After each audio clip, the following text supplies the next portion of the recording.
Bismillahirrahmanirrahim. Welcome back to Mathematical Methods of Physics. Today we will go through lecture number 2 of this course. First of all, let me review what we have done in the last lecture. We studied linear operators, integral equations, classification of integral equations, special kinds of kernels, helping tools for integral equations.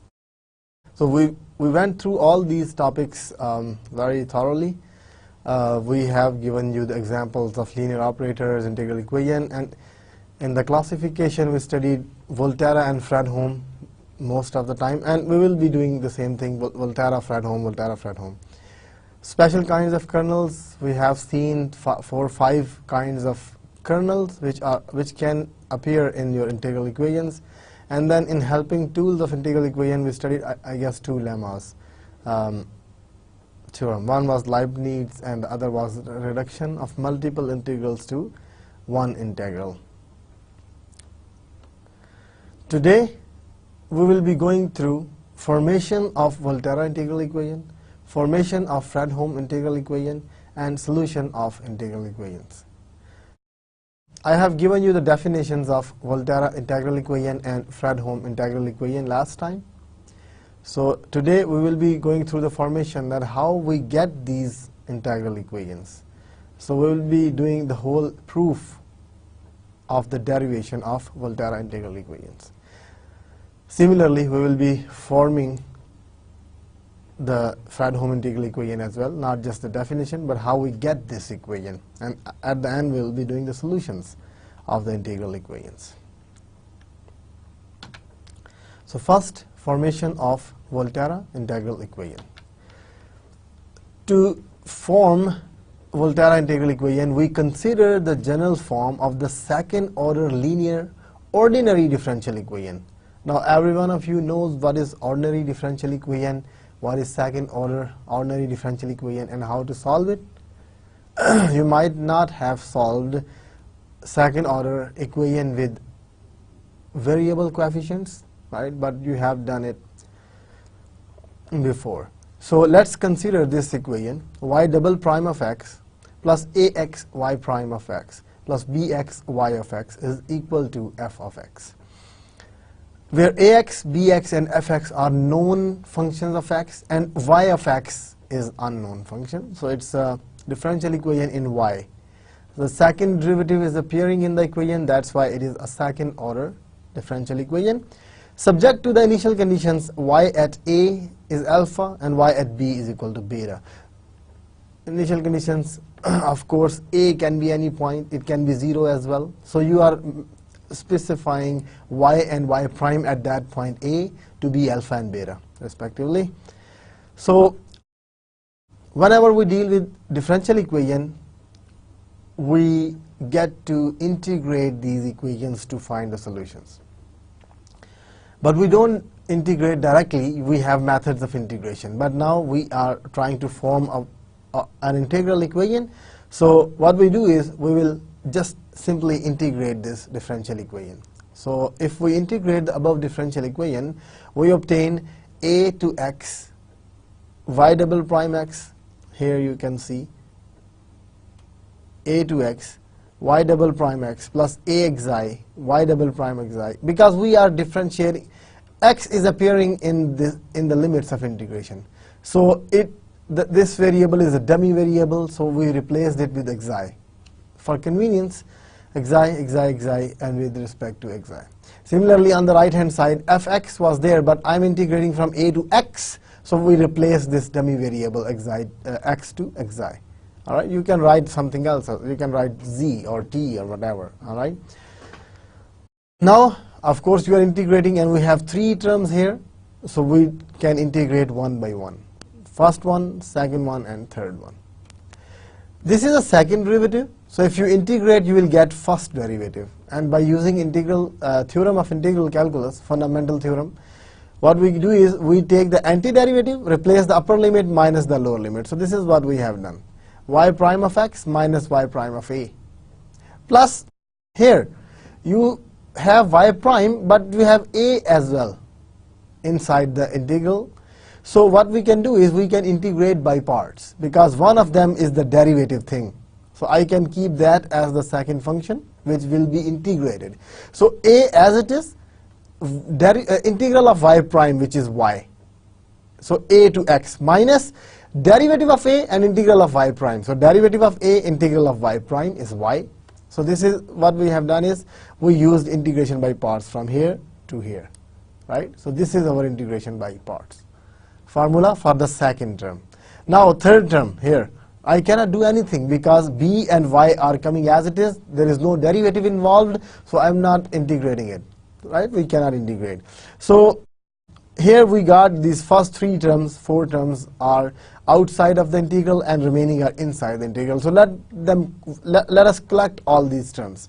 So if you replace x here, you will get ax, yx and minus a. So a of a and y of a. All right. So that's what we are getting.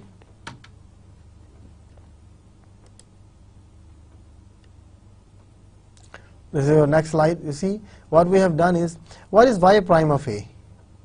Y prime of a is beta. Here you can see y prime a is beta, so I can replace it by beta.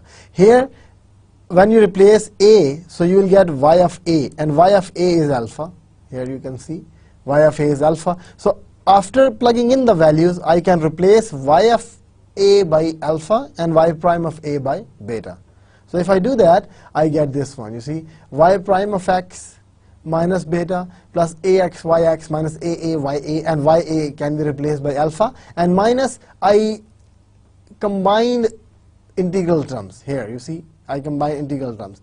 Here y of xi and y of xi is common. So if I take this as common, I'll get bxi minus a prime of xi. So here you are getting a prime of xi minus bxi, because I'm taking this minus side here. So you got, these are the integral terms on the left hand side, and these are without integration. And now you can keep this y prime of x on the left hand side and bring every other thing on the right side, let's say. Okay? So y prime of x is equal to gamma. What is this gamma? You can see this is constant, ya is constant, and beta is also constant. So if I combine these constant terms and name it gamma, all right? So gamma is ya plus beta. This is your gamma. So gamma minus, this is ax yx on the right hand side, and this minus will become plus. This whole thing comes here, all right? And plus right hand side, we already had a to x fxi dxi. So this is what we are getting. We kept this y prime of x on the left hand side and send every other thing on the right. So this is what you are getting. Gamma is given by ya plus beta. Here you can see beta plus aa, and ya is alpha, so we replace this by alpha. All right, so this is after first derivative. We had the second order differential equation here. After integrating it once, we arrived here. Now all we have on the left hand side is y prime. So what I can do is I can integrate it once more. Right? एक derivative बच गया ना, y prime of x is there, तो एक दफा इसे और integrate कर देंगे तो हम y मिल जाएगा हमें, ठीक है? So if we integrate a to x y prime of xi dxi is equal to gamma, because gamma is constant, so all you are doing is a to x dxi simply, and plus ax yx, you have to integrate this one, you have to integrate this whole thing as well, and you have to integrate this one as well. So for these two terms, I'm getting double derivatives. See, double derivative. And what is eta here? Eta is, because again we have to integrate it with respect to x, but limits should be from a to x again. So what we have done is we replaced again this dummy variable to eta. So a to eta and then from a to x. A to eta from a to x. Alright? So this is what we got. And now if you recall from the last lecture, we ended up our last lecture in with that lemma where we can reduce multiple integrals to just single integral. So we will be using that lemma here. I wrote it again for your convenience, that if you are getting more than one integrals on the left hand side, you can replace it with just one integral. What you are getting is you are getting x minus x1 to the power n, and we are dividing n minus 1 factorial outside. In our case, n is 2, right? Because we are getting just two integrals. N is 2. So you just have from a to x and a to x1, right? And you are getting fxn dxn. So this is your function. What you will do is you will multiply your function by x minus x1 to the power 1 and divide by 1 factorial.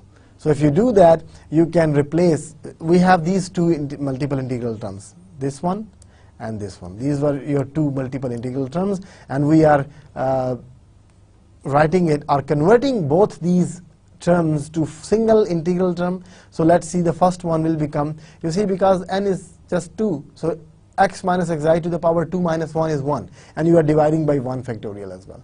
So what you are doing is you are multiplying your integrand by x minus xi, and that's it. All right, and nothing else is coming. So so we can replace these two integrals, second last and the last one. These two integrals can be replaced by the right hand sides here, this one and this one. All right. So if you replace this equation will become this one. All we have done is double integral sign has been converted to the single integration, but x minus xi factor has been multiplied inside, x minus xi inside.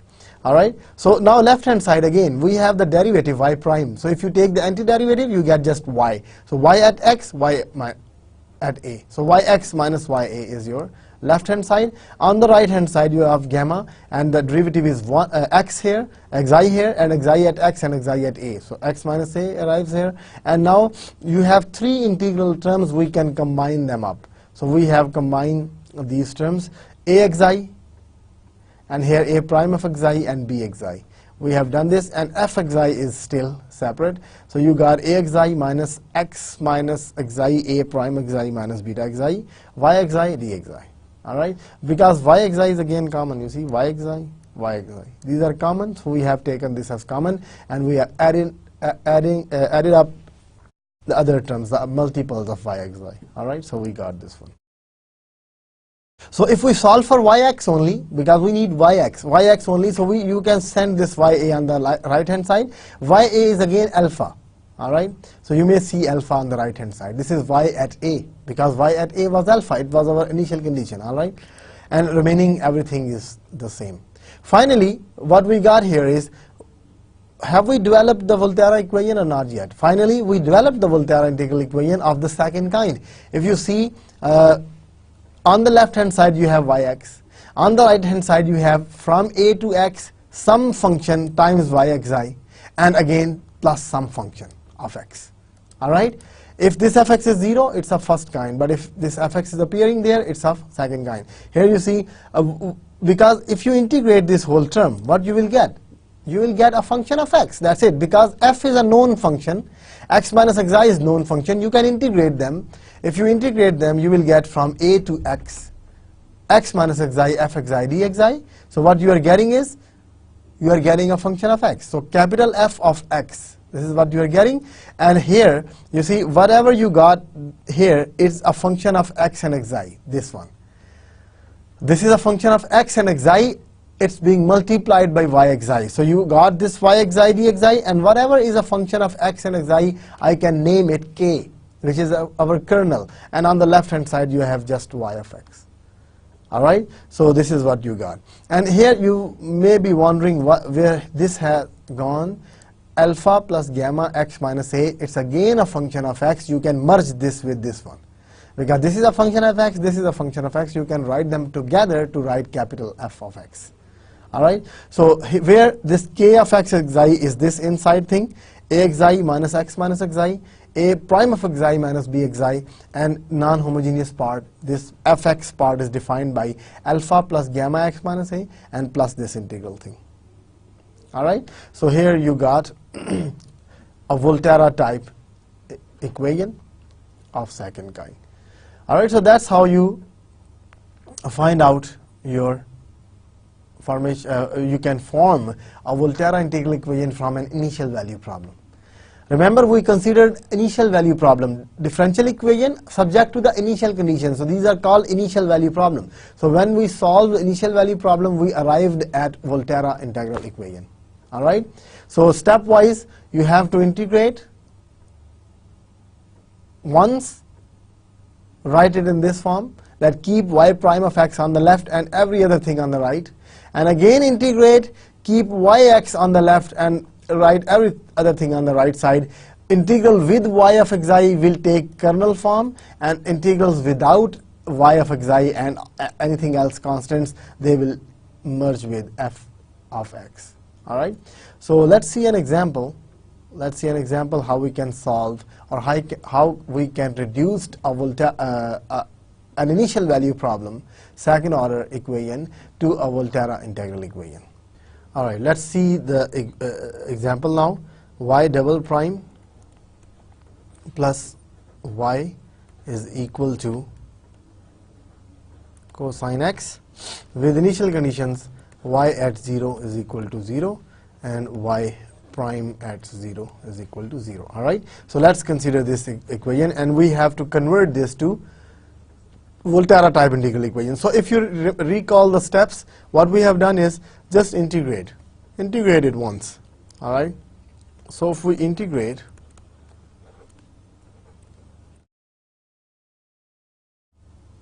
we get 0 to x. Why from 0 to x? Why not from a to x? Because you see condition is given at 0. Y at 0. So it means our initial value is 0. Y at 0. So domain starts from 0 and 0 to x.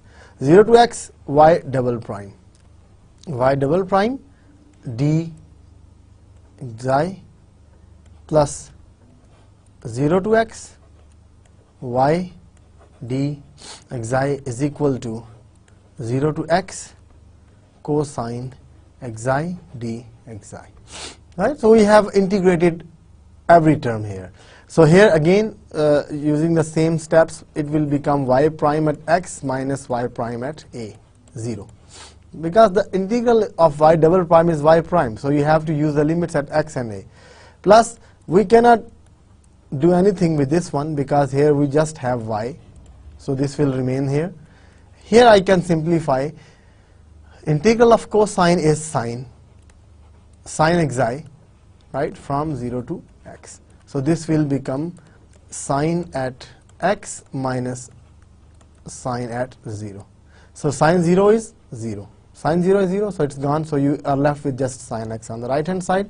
So I need this y prime of 0 is 0, because you see here y prime of 0 is 0. So all I am left with, y prime of x is equal to, I am sending everything on the right hand side, so this will become minus 0 to x y d xi plus sine x. Right? So I solved this for y prime of x. So I send this thing on the right hand side, so it becomes minus, and on the right hand side I have just sine x. So this is one step. All right, so we are done with one step. Then we integrate it once more, y prime of x. So what is your first step? Integrate your equation and solve this equation for y prime of x. Just keep y prime of x on one side and send everything on the other side. All right, this is what we get. And the second step is integrate it once more. So let's integrate it once more. So what we got is, let me write it again for you. Y prime of x is equal to minus 0 to x. From first step, this is actually y xi d xi. I was not writing it. That's fine. You should know that this is xi. And from here, I will integrate it once more. Right? So integrate again. So I will get y of x, sorry, y prime of xi dxi from 0 to x. Right? I have to change this variable to dummy variable, and equal to, if I do it like this, 0 to x,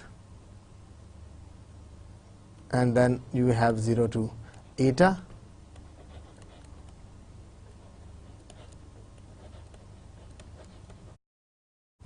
right, plus integral from 0 to eta sine eta d eta, 0 to x, right, 0 to x.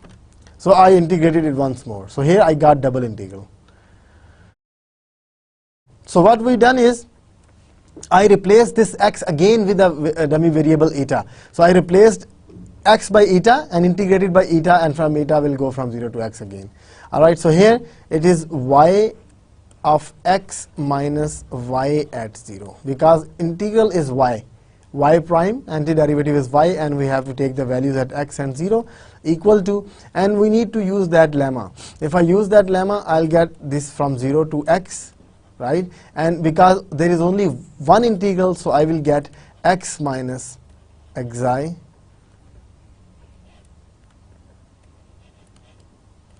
xi.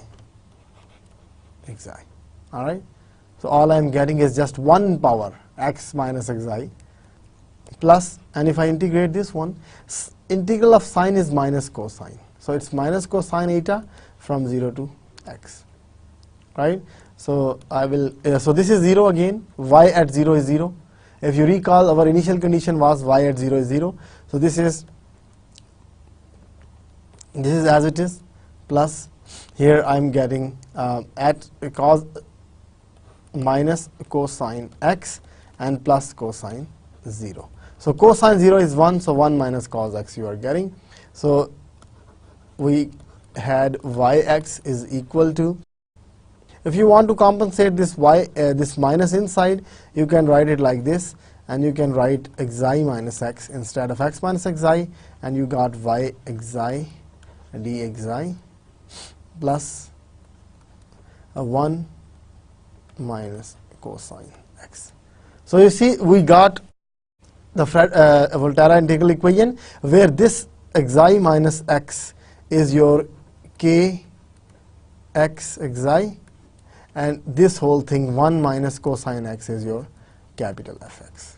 So you got this Volterra type integral equation. All right, yx is equal to integral of kx xi y xi dxi plus 1 minus cos x, which is your f of x. So if you want, you can write, if you want to write kxt, because in the last lecture we were writing k of x and t, right?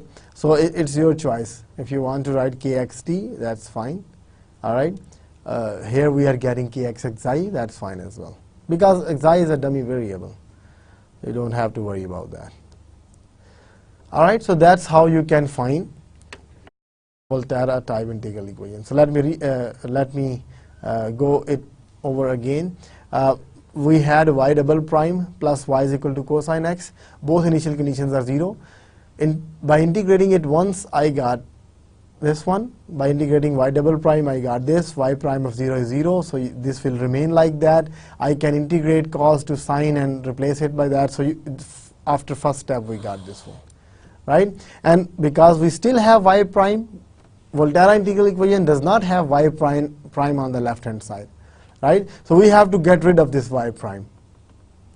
If I call this equation, this is integral differential equation, not just integral equation. So I have to differentiate it integrate it one more time. So when we integrated it one more time, I got y prime of x as this one. So by integrating it once more, I got this one. And here, because it was a double integration, I need to convert it to single. I use that replacement lemma. We replace this multiple integral to single integral, right? And after replacing single integral, we got this Volterra integral equation.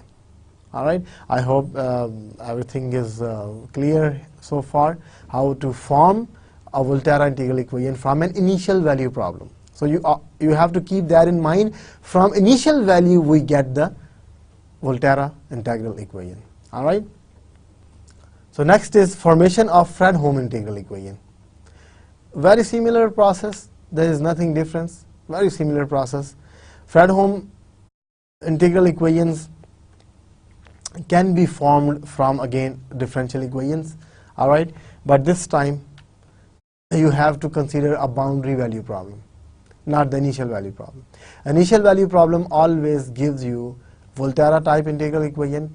Boundary value problems will give you Fredholm types integral equation. So consider the following linear ordinary differential equation. It's just an example, so I just wrote it y double prime of x plus lambda yx is equal to 0. All right. So it's a linear ordinary differential equation and subject to the boundary conditions. We are not getting both the conditions at 0. We are getting one condition at one boundary, 0, and the other at L.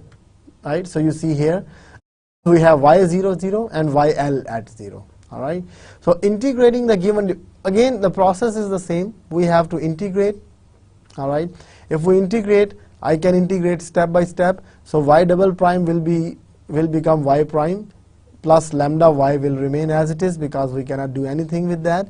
But this becomes y prime at x and y prime at 0. Y prime at 0 is not known to us now, right? Because conditions are at y, not at y prime. So we can write y prime of x is equal to y prime 0 because y prime of 0 is not known. So I brought this on the right hand side. So after bringing everything to the right, I got y prime of x is equal to this thing. It's again very similar to what we did in Volterra equation. All right. Again integrating because I still have y prime of x on the left hand side, right? So I need to integrate it once more. So if I integrate it once again, we get 0 to x y prime xi dxi equal to y prime 0, 0 to x dxi. Minus, it's very easy because you see this is y prime at 0. It's a constant. So when it's a constant, it comes out of the integral and we are left with just 1 inside the integral, 0 to x dxi. And then 0 to x lambda y xi dxi. If I integrate it once more, I will get double integral. You see, I changed this to eta. You see, I changed the dummy variable to eta, lambda y eta d eta, and now I'm integrating with respect to dxi. So again, I change this x to the dummy variable xi, right? You can keep xi here and eta here. It's your choice. All right. We changed xi to eta and x to xi again. All right. Again, by reduction formula, we have to replace this double integral with the single integral. That's what we have done in Volterra equation as well, right? If you recall, by changing this double integral to a single integral, all I need is to multiply by x minus xi. That's it, right? So x minus xi, y xi dxi. All right. So here on the left hand side, y prime antiderivative is y, replace x, replace 0, so you got this one. Now y at 0 is given to me, so y at 0 is 0, so I can replace it with 0. So this is gone. I'm left with yx on the left hand side. On the right hand side, I have y prime of 0 x minus 0 to x, this thing. So again, because we have not used the second condition here, I can use second condition in this whole thing. Replacing x by L, what I will get? Replacing x by L, what I will get is, if we impose the boundary conditions yL at 0, I got y at L is equal to y prime of 0 L. So replacing x by L, we get this thing, y prime of L 0 to L and everything. YL was 0. This was our second boundary condition. Y at L is 0. So by replacing YL is equal to 0, we can find y prime of 0 from here. So y prime of 0 is nothing but 1 over L 0 to L. You can send this to the other side and divide by L. So this is what you got, y prime of 0. Now replace this y prime of 0 in here. Because you see, we don't have this y prime of 0 thing in our formation. There is no such value given to us. All right. So y prime of 0, we found out the value of y prime of 0 here and replace it by. So if I replace this thing, y prime of 0 x, so x will be multiplied by this whole thing. So you got x by L 0 to L, this whole thing. So this is your y0, y prime of 0 times x and minus the second term.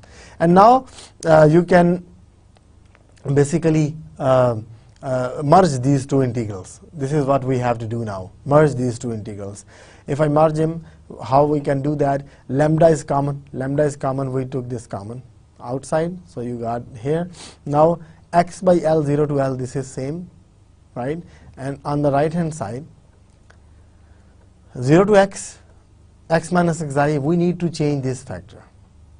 You can change it by 0 to L, 0 to x, and then from x to L, L minus xi, y xi dxi, and x by L. All right. So what we have done here is, you can break it up, right, from 0 to x and from x to L, right? Your whole interval is from 0 to L. So you can break it from 0 to x and from x to L, right? So that should be equal to your average. of your function. And if you take the average of your function, you are getting x by L. So, so you have taken the first one and replace it with the second part of the interval. All right. So 0 to x, x minus xi, y xi, dxi can be written as x to L, L minus xi, y xi, dxi. All right. So now you have you can see inside thing, this inside thing, L minus xi, L minus xi, y xi. This is the same thing. All right. So you can, and x by L is a common factor. You are getting from 0 to x and then from x to L. All right. So you can combine them up and write it as 0 to L. Right. So combining first and the last integral of the above equation, we have this thing 0 to x minus x by L and things like that. And now you see everything is inside is the same. So from 0 to x and from x to L, you got 0 to L. And here, what is your kernel? Kernel is xi by L, L minus xi for xi less than x, and x by L, L minus xi for x less than xi. All right. So you are not getting one kernel for all the values. You are getting different kernels, because when your xi is less than x, you see xi is from 0 to x. When your xi is less than x, you get this. This is your kernel. This one is your kernel. And when you have xi less than greater than x, you see, when xi is less than x, you have this. When xi is greater than x, in this limit, your xi is between x and L. So greater than x. When xi is greater than x, you have this kernel, x by L, L minus xi. You see, only x and xi, they interchange. All right. This is L minus x here inside. This is L minus xi inside. All right. So they interchanged. Xi and x, they interchanged. So we got this Fredholm integral equation. If you recall, what was the difference between Fredholm and Volterra? In Volterra, you get 0 to x, but in Fredholm, you get 0 to L. Your limits of integral are constants. If you recall our first lecture, in the very last lecture, we defined these two integral equations. The difference was in Volterra equation, we have limits from 0 to x or a to x, but in Fredholm equation, the limits are constant. And here you see we are getting constant limits. So this is why it's a Fredholm integral equation. And we are not getting any f of x here, so it's a homogeneous Fredholm equation. All right. So this step was a little tricky here. You see, here I wrote this one as it is, because 0 to x, x minus xi is written here. This 0 to L thing, as I said, we can write it in two parts. 0 to L, I can go from 0 to x and then from x to L. So if it's written in two parts, so 0 to L can be broken up into two parts, 0 to x and x to L. So this is what we have done here. From 0 to L, we got from 0 to x and then from x to L. And inside function is same, you can see here. All right. And because x, we can bring this x by L inside. You must be wondering why x by L is coming in. Because integration is with respect to xi, not with respect to x. Integration is with respect to xi. That's why x by L can be treated as constant for xi. So you can bring this in. You can bring this in. So that's how we got here. And now this term has different limits, x to L, but these two terms have the same limits, 0 to x, 0 to x. So I can combine them. So by combining these two things, because yxi is common, I can add them up. So by adding them up, I ended up getting this one. All right. So after that, you see we get this one for 0 to x. This is the kernel for x to L. This is the kernel. So I can write it from 0 to x and define my kernel as a piecewise function. Right. Now if you write this integral from 0 to x, you will automatically pick this kernel. In this interval x to L, you will automatically pick this interval. All right. So this is what we are getting here. You are getting a piecewise kernel, piecewise defined kernel, and you are getting a Fredholm integral. All right. So let's do an example. Right. There are two examples given. Let me do one of them, and you can do another one as your homework, a very little homework. If time permits, I will do the second one as well, but I don't think so this will happen. So let's do this example. So our equation is y double prime plus lambda y is equal to x, and y at 0 is equal to 0, and y at pi by 2 is equal to 0. This is our equation. It's a boundary value problem, so we can expect that we will get a Fredholm integral equation when we solve it. So solution is same. You have to integrate twice, right? So let's integrate it one by one. If you integrate, you are getting y double prime from 0 to x xi dxi plus 0 to x lambda y xi dxi is equal to 0 to x. I replace x by xi because it's a dummy variable. Alright, so now if we simplify this, I will get y prime at x minus y prime at 0 plus lambda xi is equal to, here it's xi square by 2 from 0 to x. So I can, because we don't have the value of y prime, so I will bring it on the right hand side. So y prime x is equal to y prime 0 plus, no, not plus, it's minus 0 to x lambda y xi dxi and plus x square by 2. This is x square by 2 because 0 will make it 0. So this is what you got. Now I have to integrate it once more. So integrate again. So if I integrate it again, I'll get, let me write it in the next slide, I'll get yx is equal to y prime of 0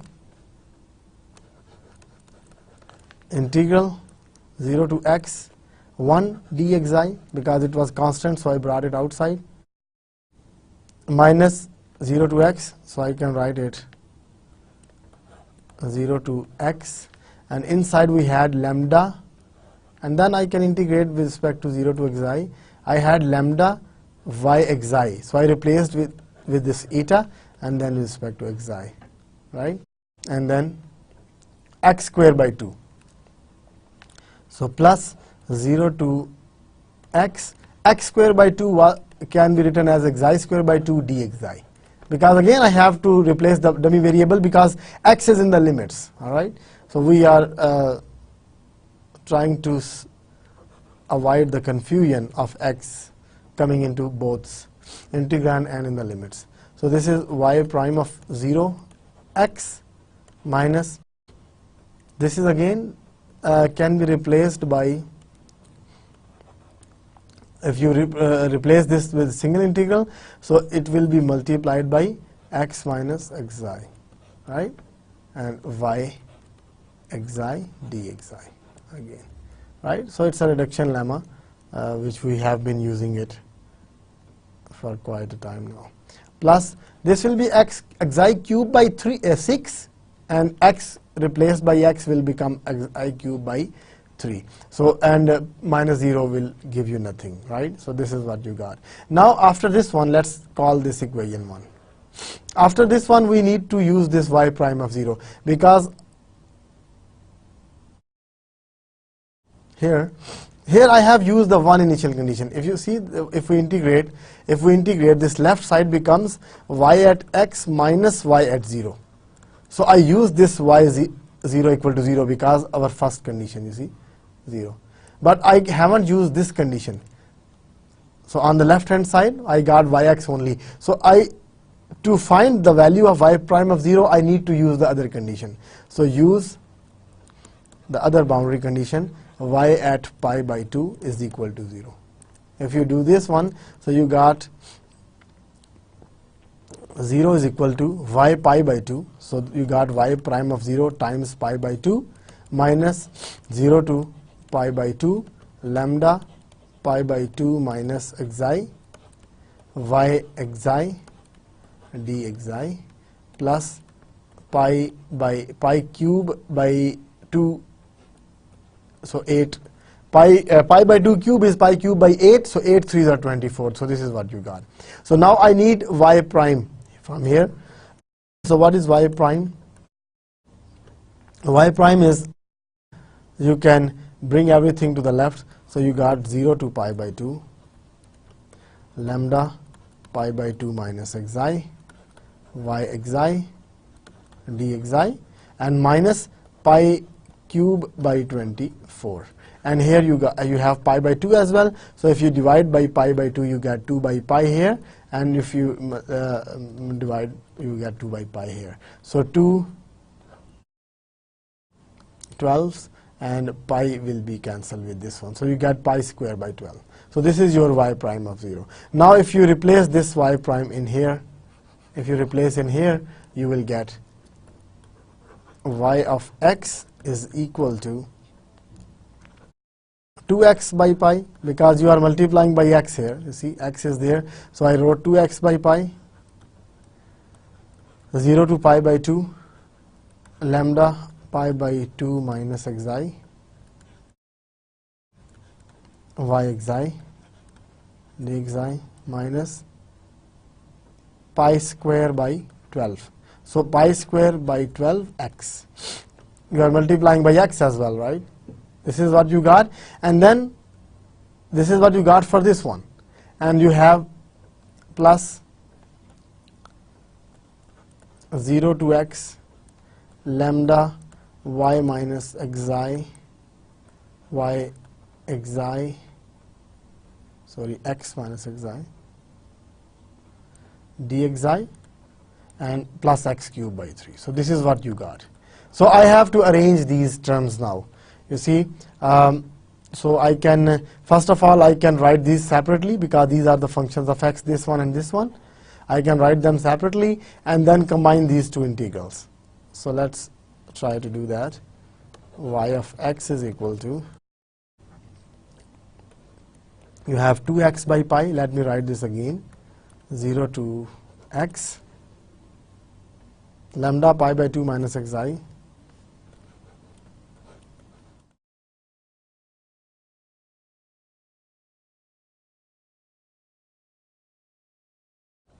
right, y xi dxi, and plus second integral. I am writing the integral first,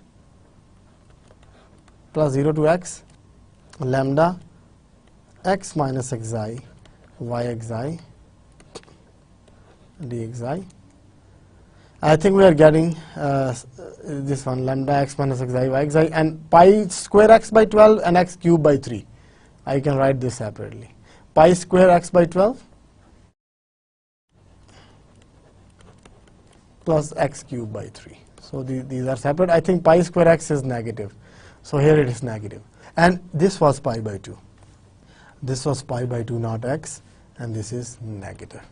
All right, so now we got everything. Now what we were doing is, we have to break this 0 to pi by 2, because second integral is 0 to x. So I will break this from 0 to x and then from x to pi by 2. All right, so let me do this.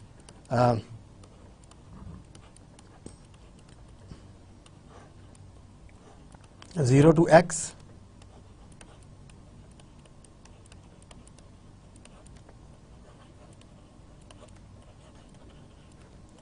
plus x to pi by 2, right? Because we are going from 0 to pi by 2, so we can break it inside where x is between 0 and pi by 2. So lambda pi by 2 minus xi, y xi, dxi, or plus, right? So this is what I got for the first integral, plus second integral remains the same. I'm not doing anything with that one. Right, and plus x cubed by 3 minus pi square by 12x. All right, so this is what I'm getting. So here we need to combine these two now. You see, this is from 0 to x, this is from 0 to x. The first integral and the third integral. I can combine them. If I do this, if I write this together, 0 to x right, 0 to x, and lambda is common, so I took lambda common. Y xi is common, so what we are doing is, you have to multiply this inside as well, right? 2x by pi, so pi by 2, so this will become just x, and 2x by pi minus xi times xi will give you minus 2 by pi x and xi, and from here you are getting plus x minus xi, y xi and dxi. This is what you got from first and the third integral. I hope we don't have any plus minus mistake here.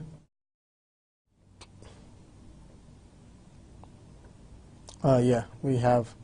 You see here, in 1,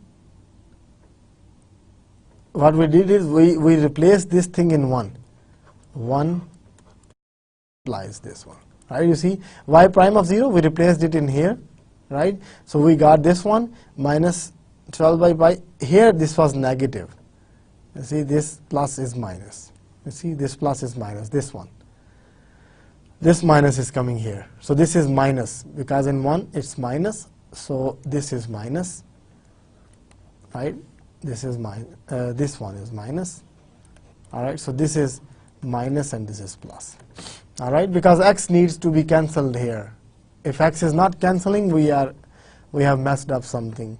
So we went back and corrected it. So now this x is gone, right? And the second integral remains the same. Let me write the second one. X to pi by 2. And here 2x by pi is inside. So you got lambda 2x by pi, pi by 2 minus xi, y dxi. And the remaining terms, x cubed by 3 minus pi square x by 12. And now here you see, here xi is common, all right, and 2 by pi should be common as well. Anyway, let me write it.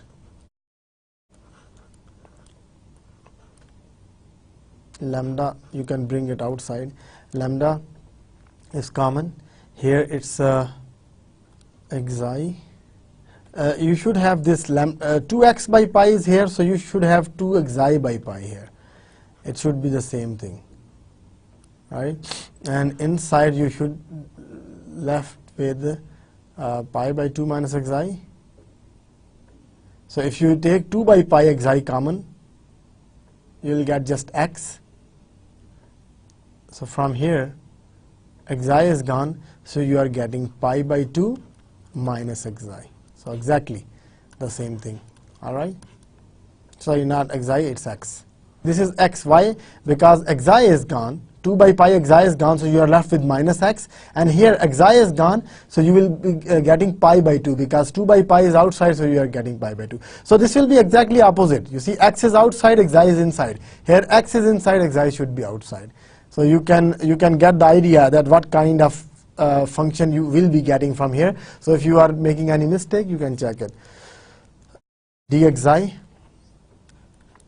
plus lambda x to pi by 2,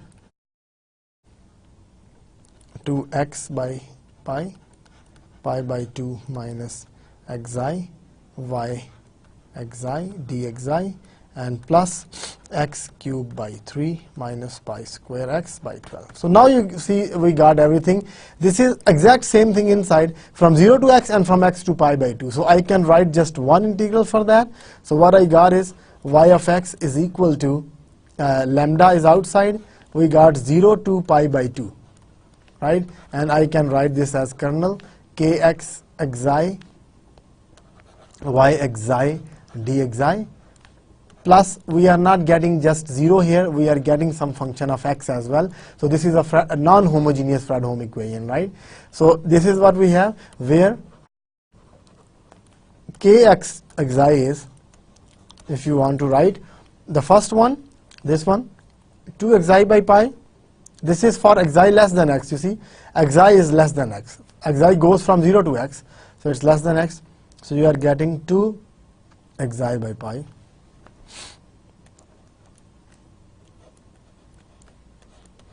by 2 minus x, and this is the case when xi is less than x, and you replace x by xi and xi by x.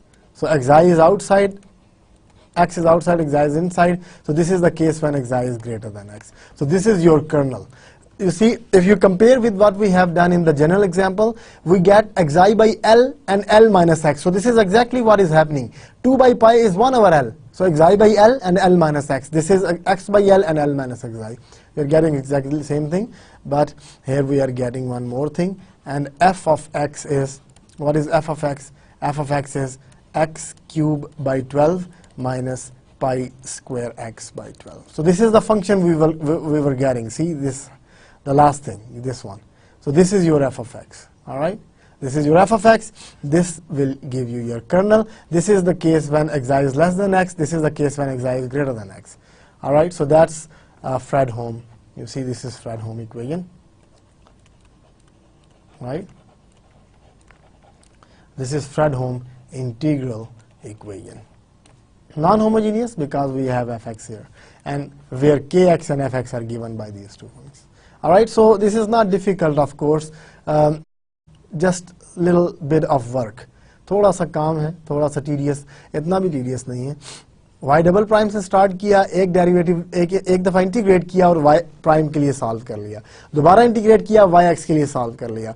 यहीं पे काम खत्म हो जाता है Volterra equation में. लेकिन Fredholm equation में क्योंकि y prime of 0 is not given to us, so हम दूसरी बाउंड्री कंडीशन यूज करके y प्राइम 0 की वैल्यू निकाल के रिप्लेस करते हैं. ठीक है, जैसा कि हमने यहां पे किया. ये देखिए, जब हमने 2 दफा इंटीग्रेट किया तो काम खत्म नहीं हुआ. यहाँ पे y प्राइम ऑफ 0 आ गया जिसको हमने निकालना है. तो ये हमने सेकंड बाउंड्री कंडीशन यूज करके y प्राइम की 0 वैल्यू निकाल के यहाँ रिप्लेस की.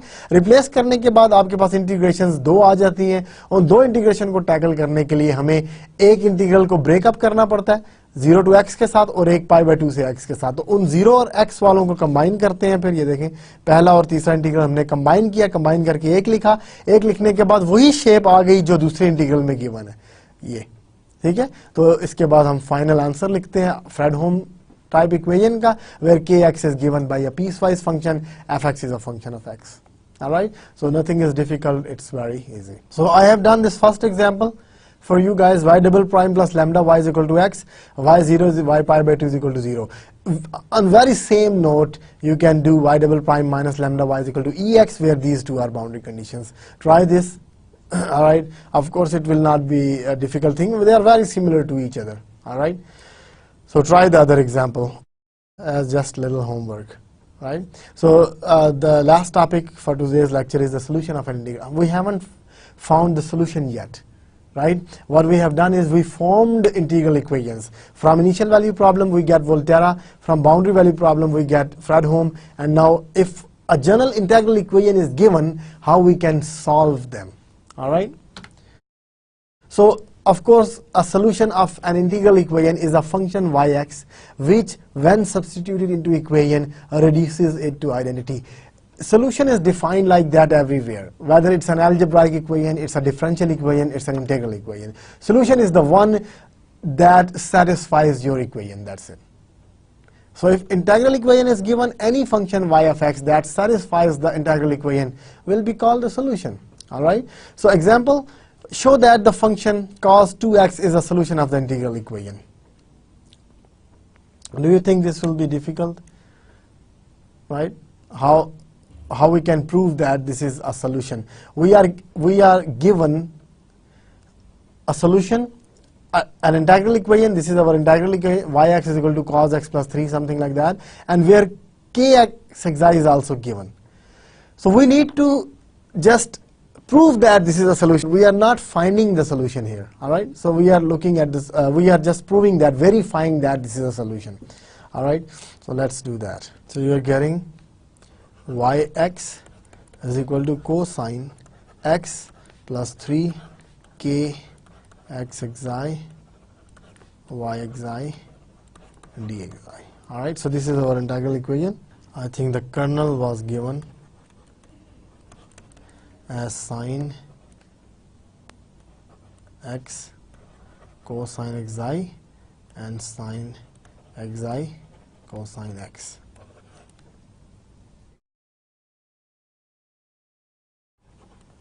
Alright, so this is from 0 to x less than xi, and then xi less than x and less than pi. So this is from 0 to pi. So that's your integral equation with the kernel. So now we need to prove that, to show yx is equal to cosine 2x is a solution. Right? So this is basically we need to do. Alright. So to do this, what we need to do is we just need to first of all calculate this kernel. 0 to pi kxt or kxxi, yxi, dxi. So here we first have to break it from 0 to xi and then from xi to pi. So from 0 to xi it is sine x cosine xi, and yxi is cosine 2x, right? This is y is cosine 2xi, right, dxi. This is our first thing, and then from this should be from x 0 to x, and then from x to pi. From x to pi you have sine xi cosine x cos 2xi dxi. So this is what we need to find out first. So your thing will become 0 to xi sine x cosine xi and cosine 2xi dxi. So we have to integrate this one, and then from x to pi this is x sine xi cosine x and cosine 2xi dxi, right? The kernel for the second one was sine xi and cosine x. So this is what we need to integrate. Sine x is common because we are integrating with respect to x, not with respect to x. So these are the variables only. So cos 2xi, cos xi needs to be integrated. So you can maybe bring sine x out. All right, and cosine xi cosine 2xi dxi. How to integrate this one?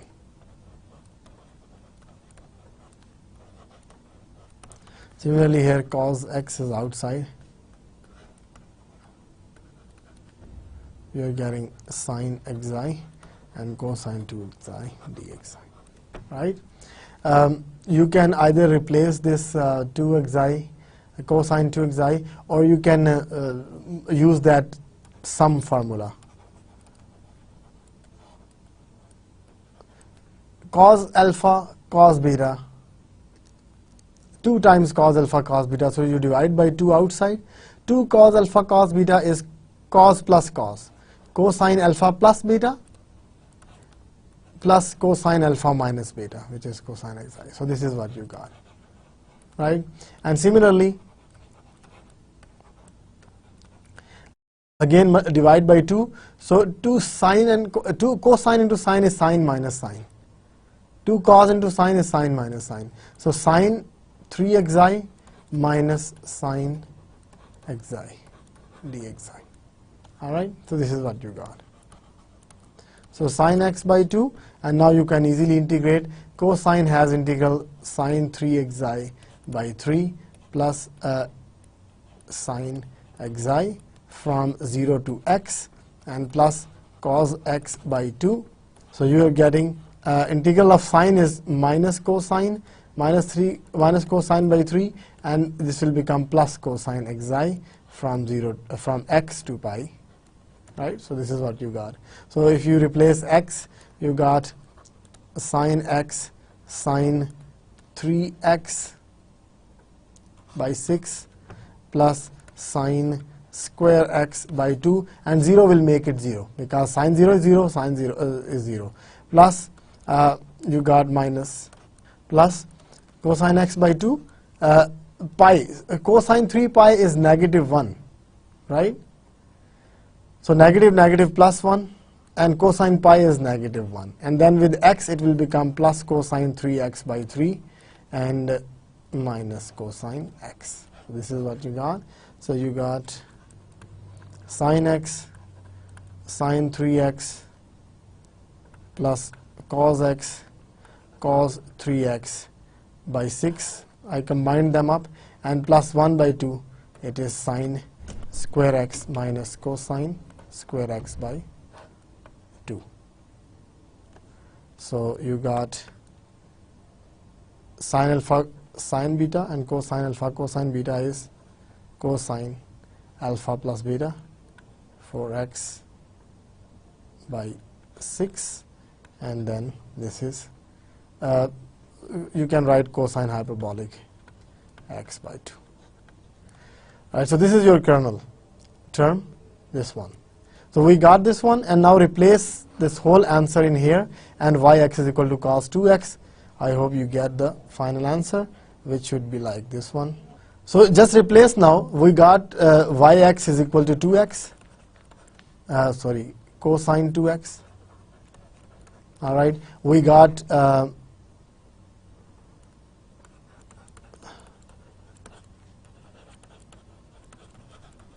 right, this we got this one as well. So now replace these two things